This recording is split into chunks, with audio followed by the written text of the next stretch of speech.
Hola, hola. Aquí estamos para continuar con nuestra lectura del libro Como título, Las hojuelas del diablo.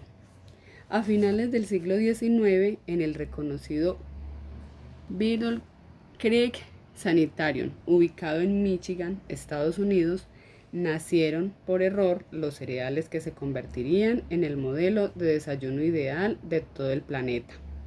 El sanatorio, que había ganado fama con un epicentro de salud en el país y que a lo largo de su historia contaría con visitantes tan influyentes como los empresarios Henry Ford y John D. Rockefeller o la primera dama del país Eleanor Roosevelt, era dirigido por el excéntrico doctor John Harvey Kellogg, 1852-1943. Él, un hombre muy conservador, miembro de la Iglesia Adventista del Séptimo Día y practicante del vegetarianismo, promovía un estilo de vida saludable, al que llamó Biologic Living. Su propuesta era revolucionaria en esa época y tenía una buena intención, la de promover una sana manera de alimentarse. Cabe recordar que en aquellos días la afección más común de los estadounidenses era la dispepsia, un trastorno digestivo presente en buena parte de su población. Kellogg era un médico difícil de definir. A través de prácticas como la hidroterapia, que utilizaba diferentes fuentes de agua con fines curativos, intentaba impulsar los hábitos saludables en sus pacientes. Quizás de esa manera limpiaba los fantasmas de su propia infancia, plagada de enfermedades, y así, de paso, alejaba a la humanidad del peor peligro conocido, la plaga más nefasta que había existido jamás, que según él era la masturbación. Como se lee al inicio del capítulo Solitary Vice de su conocido libro Plain Fast for Old and Young, 1877.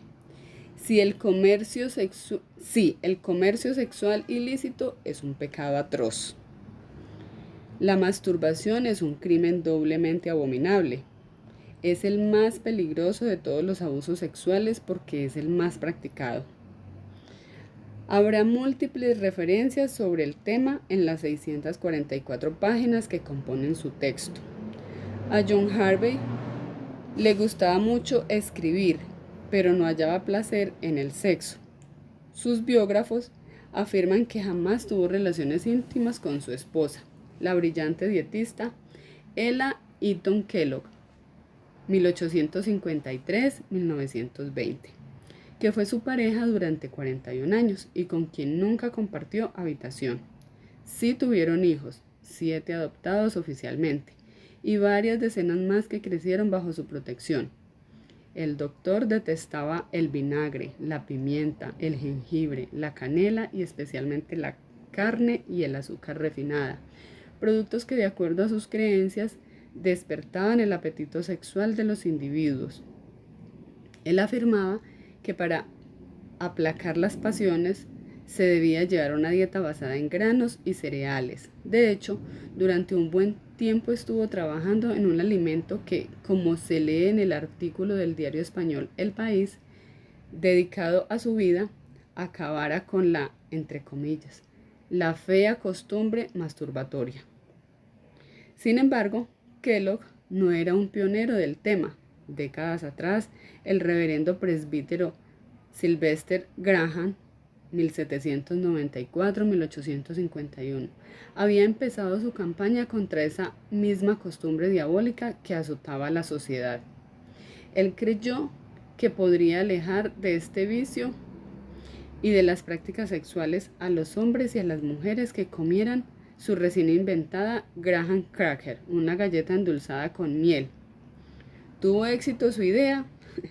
Podríamos decir que fue tan eficaz como la invención en la que trabajaba nuestro puritano médico. En 1895 el doctor patentó su comida contra los deseos carnales. Se trataba de una mezcla de hojuelas de trigo que aunque resultaban difíciles de digerir, encontraron buena aceptación entre la gente.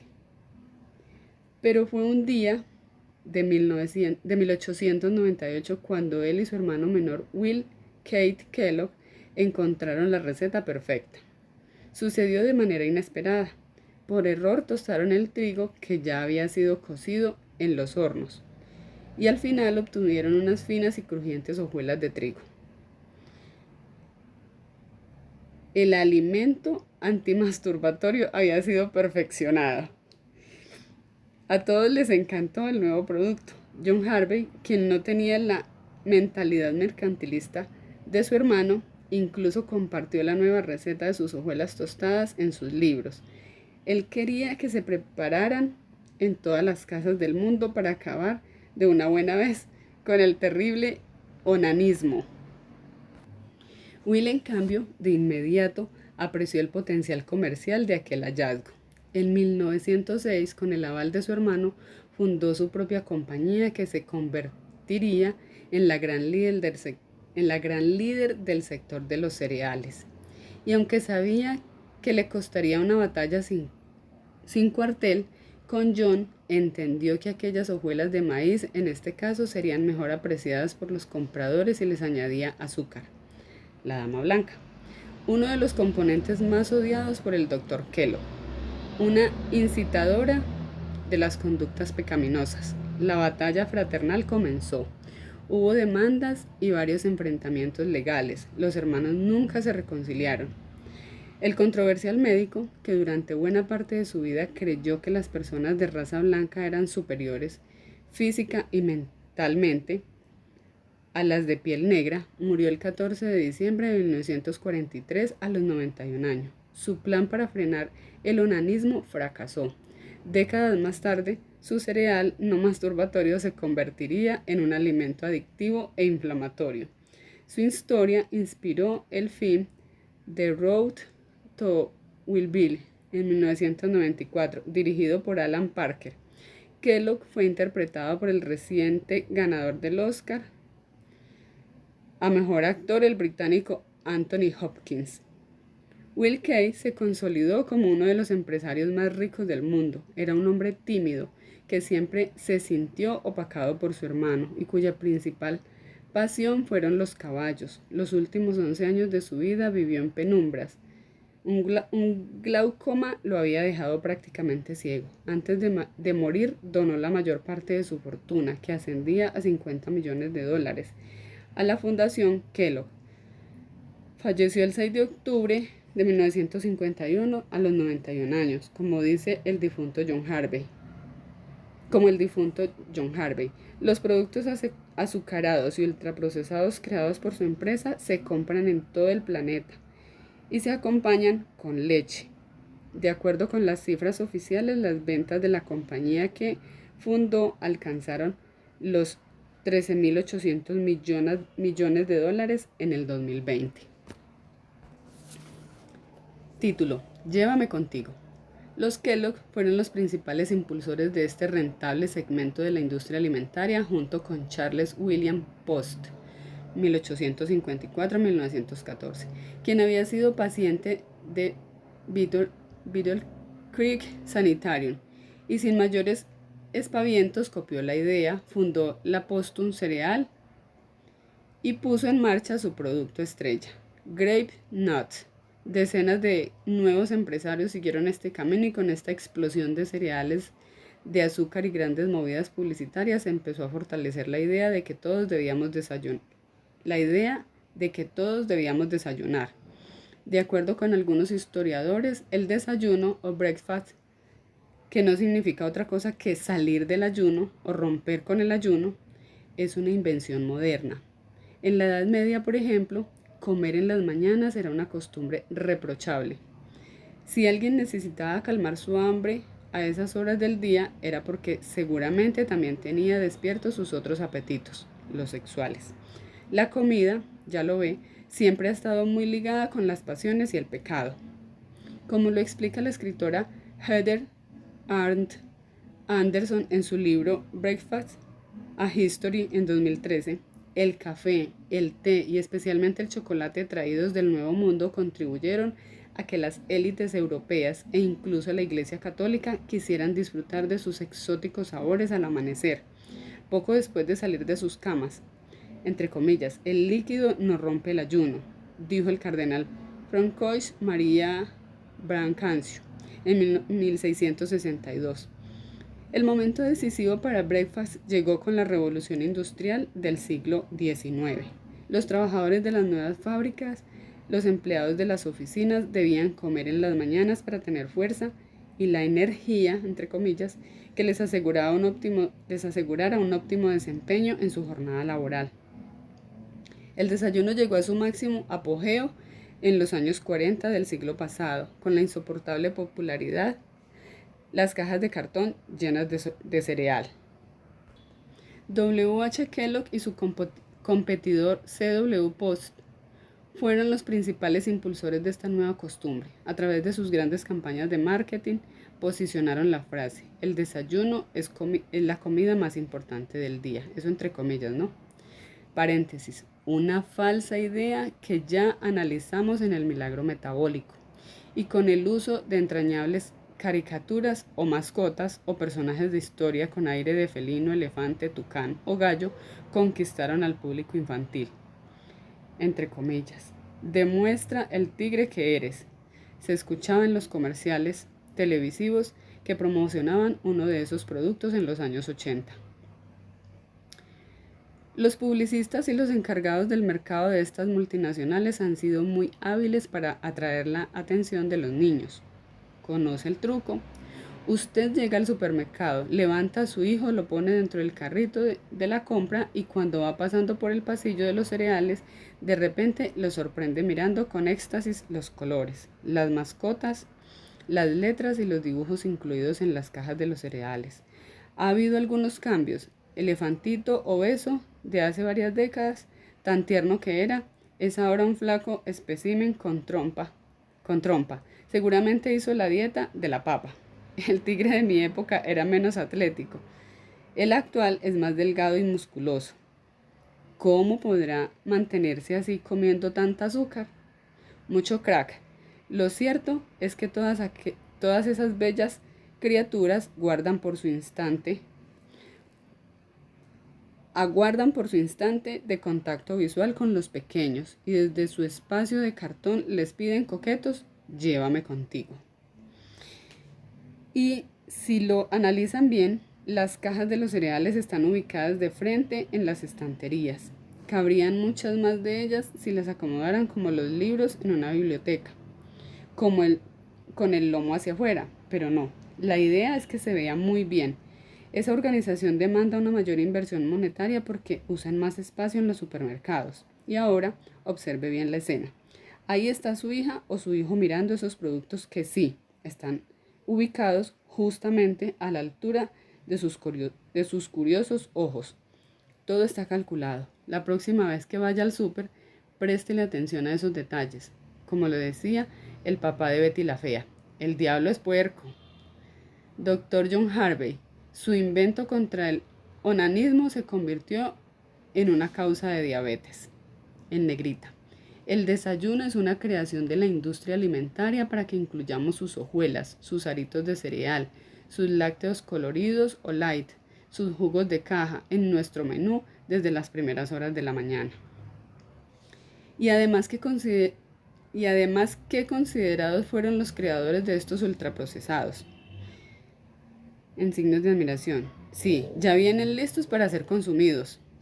No hay que prepararlos, cortarlos, hervirlos, hornearlos, nada. Solo abrir el empaque, comerlos, sin perder el tiempo.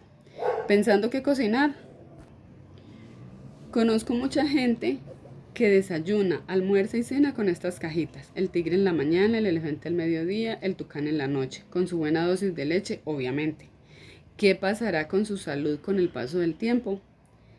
Esta era la tercera y última parada antes de entrar al capítulo sobre cómo podemos balancear los macros, los micros, las grasas y los carbos, de los que hemos hablado. Si leyó atentamente, habrá notado que estas tres secciones involucraban dos protagonistas principales. La primera, la peligrosa azúcar, la que abunda en las fiestas infantiles, o en los tarros de fórmula, o en las hojuelas creadas en Michigan. Los segundos, nuestros hijos, sobrinos, nietos, nuestros niños, no permitamos que desde sus primeros años vivan en una permanente borrachera de sacarosa o provocada por edulcorados parientes. Alejarlos de estos malos amigos les asegurará muchos años de salud. Bueno chicos, y hemos llegado al capítulo 3. Como título, el balance. Antes de comenzar me gustaría que me dijeran muy sinceramente cómo le ha ido con todo el proceso de erradicación de ultras y la incorporación de alimentos reales.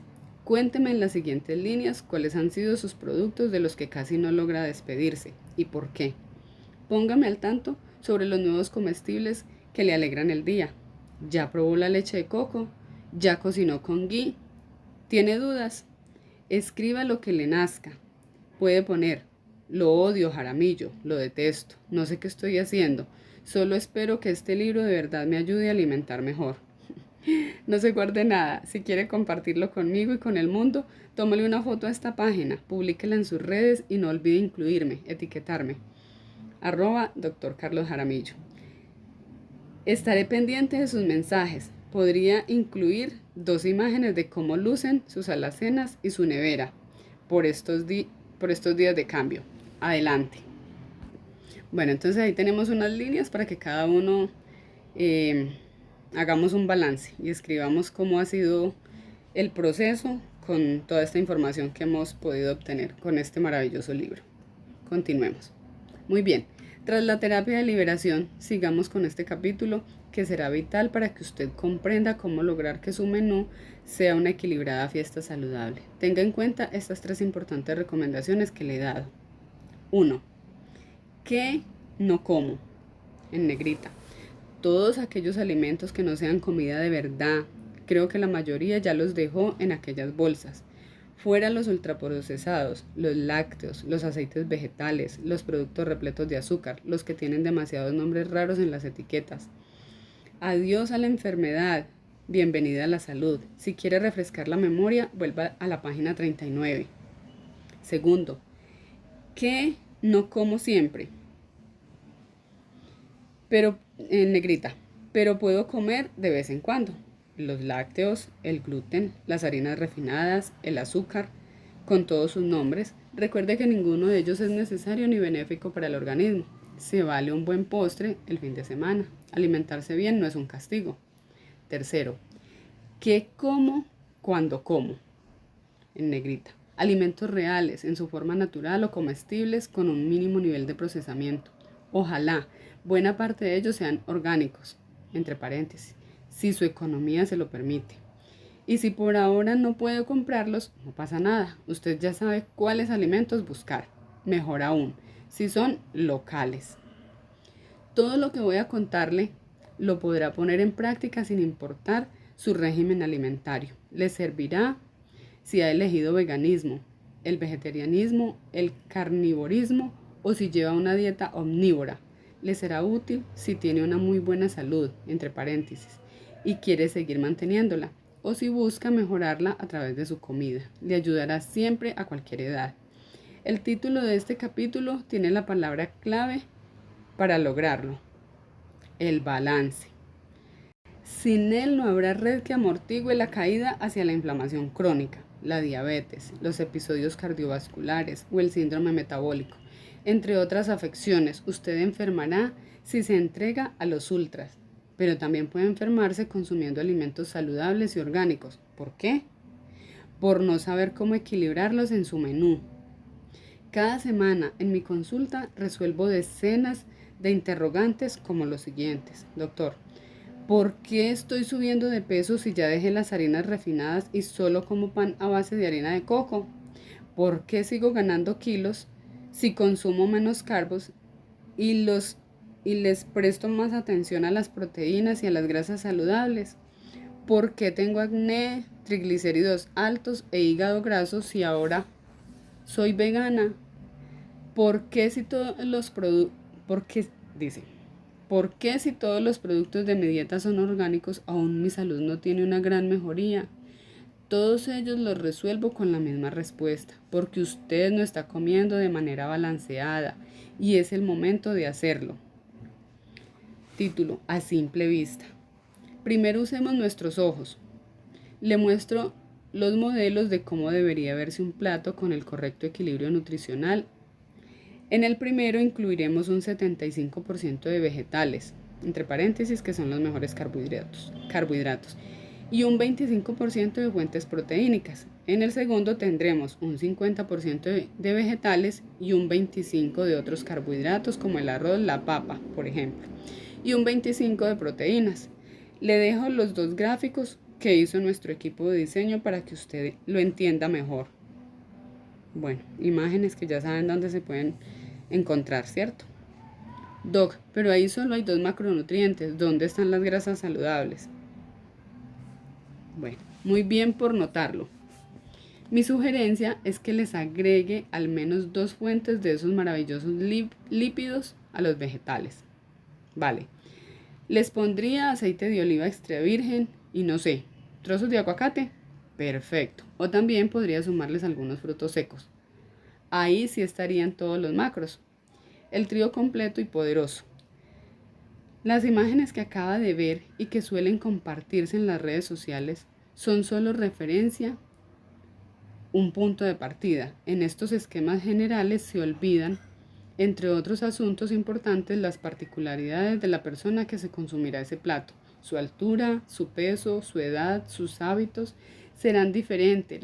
Las porciones para mí, que mido 1,81 metros, que las de mi esposa, que midió unos 55 metros. Debemos comer de forma balanceada, pero debemos encargarnos de que nuestras raciones sean las necesarias para no generar una deficiencia alimentaria. Para nutrirnos de la manera adecuada necesitamos más que un gráfico de PowerPoint. Debemos agregarle ciencia. Los requerimientos alimenticios del tío que mide unos 70 metros y pesa 90 kilos, tiene 62 años, y una cultivada barriga de cervecero serán distintos al de aquel primo que se entrena fuerte en el gimnasio, tiene la misma estatura, pesa 75 kilos y cumplirá 35 años. Podría seguir con las comparaciones, pero no creo que sean necesarias. Los gráficos nos dan una idea general. Pero usted, su pareja, el tío barrigón, el primo musculitos, su novia, la bailarina y todos los seres humanos debemos entender cuál es la dieta adecuada para cada uno. Tenemos que convertirnos en los expertos de nuestra propia alimentación. Y ahora quiero que comprenda que una cosa es el panorama de aquel plato, la forma en la que luce ante nuestros ojos, y otra bien distinta es la distribución o el conteo de macronutrientes que debería haber en él. Para mí, una buena porción estaría conformada por un 20% de proteínas, 40% de grasas y 40% de carbohidratos. Le mostraré otro par de opciones en la página 239. Estos porcentajes no los podemos ver en las imágenes anteriores. Tampoco habrá un artilugio electrónico que le permita realizar ese cálculo exacto. Con el tiempo lo podrá hacer basado en su experiencia y sentido común. Le doy otra explicación importante. Cada uno de los 3 macros tiene su propio valor nutricional. Volvamos al primer gráfico. En ese plato reinan los vegetales, ocupan casi todo el espacio. Para nuestros ojos, ellos son los que brindan los mayores aportes alimentarios. Pero la vista engaña. La pequeña cantidad de grasas que les añadimos, los aguacates, el aceite de oliva extra virgen y quizás algunas nueces, aunque no tienen tanta visibilidad en la foto, sí contienen mucha riqueza nutricional. Al final, toda esa gigantesca selva vegetal tiene el mismo valor nutritivo que aquella moderada cantidad de grasas saludables. Son equivalentes utilizando las palabras de algún coach del positivismo. El tamaño no importa. Lo que vale es lo que hay en el interior. Vamos a la práctica. ¿Cómo comenzamos el balance nutricional? Primero, las proteínas. Paso número 1. Subraye lo siguiente. En serio, subráyelo. Con el fin de lograr un buen equilibrio de macronutrientes en cada comida y cada día, usted debe comenzar a diseñar, entre comillas, su plato a partir de las proteínas. Ellas deben ser las primeras y así podemos calcularlas sin recurrir a operaciones avanzadas o tablas de Excel programadas para evitarle el desgaste de mirar atrás. Le actualizo el disco duro. Recuerde que estaremos hablando de proteína efectiva, PE, que es las siglas de proteína efectiva, es decir, la cantidad proteica real que contiene cada alimento. B, su aporte proteínico ideal lo constituirá a partir de su estatura, su peso ideal, que las siglas son PI, su edad y sus hábitos. El PI de un hombre, de acuerdo con los cálculos de la tía Berta, saldrá de los últimos dígitos de su altura, es decir, si mide 1.80 metros, su peso ideal será de 80 kilos. En el caso de una mujer usaríamos la misma fórmula, pero le restamos entre 5 a 10 unidades. Por tanto, si mide 1.70 metros, su peso ideal sería de entre 60 a 65 kilos. Es una aproximación, una medida práctica, no una verdad clínica o científica. Usamos este número para calcular la proteína efectiva. Para nada más. El peso ideal finalmente no existe. Si usted es un adulto entre 18 y 50 años y se ejercita muy poco o casi nada, debería consumir entre 0.8 y 1 gramo de proteína efectiva por cada kilo de peso ideal. Y por cierto, debería ejercitarse un poco. Los menores de edad, desde los 5 hasta los 18 años, las embarazadas y lactantes, los mayores de 50 y las personas que se ejercitan con frecuencia entre 18 a 50 años deberían consumir 1.5 gramos de proteína efectiva por cada kilo de su peso ideal. Los niños y las niñas menores de 5 años deberían consumir hasta 2 gramos de proteína efectiva por cada kilo de su peso ideal. Les recomiendo que lo hable con su pediatra.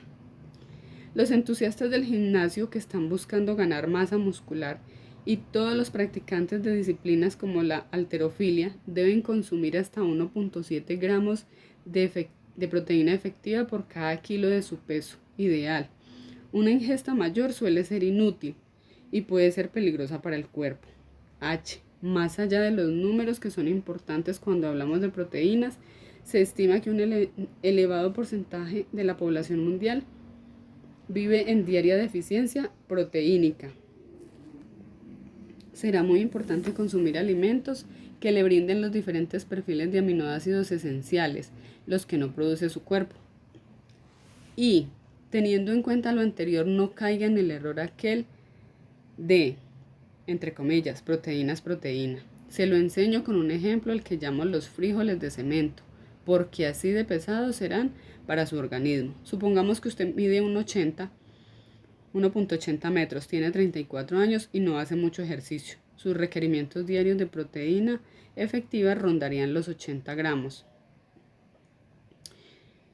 Y un buen amigo le dijo que 100 gramos de frijoles, media taza, le aportarían entre 6.6 y 8 gramos de proteína efectiva.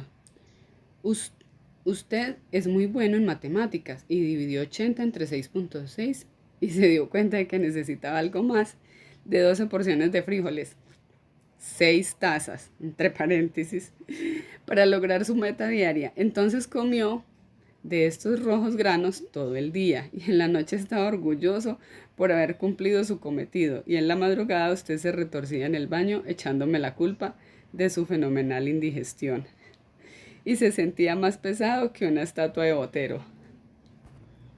Déjeme decirle que esa es la manera errada de lograr el aporte proteínico. ¿Por qué? Porque involucró solo una fuente de manera exagerada, desequilibrada y algo suicida. Esta proteína vegetal le brindará algunos aminoácidos y los demás, ¿dónde están los otros? Y tendrá usted un exceso de carbohidratos y fibras. Su sistema digestivo estará al borde del colapso. Supongo que esos frijolitos se los comió con unas buenas porciones de arroz y así las protes quedaron diluidas entre tanto carbo. Doble error, y añadió algo más. ¿Qué manera más aburrida de comer? Alimentarse debe ser un acto para celebrar y honrar su cuerpo.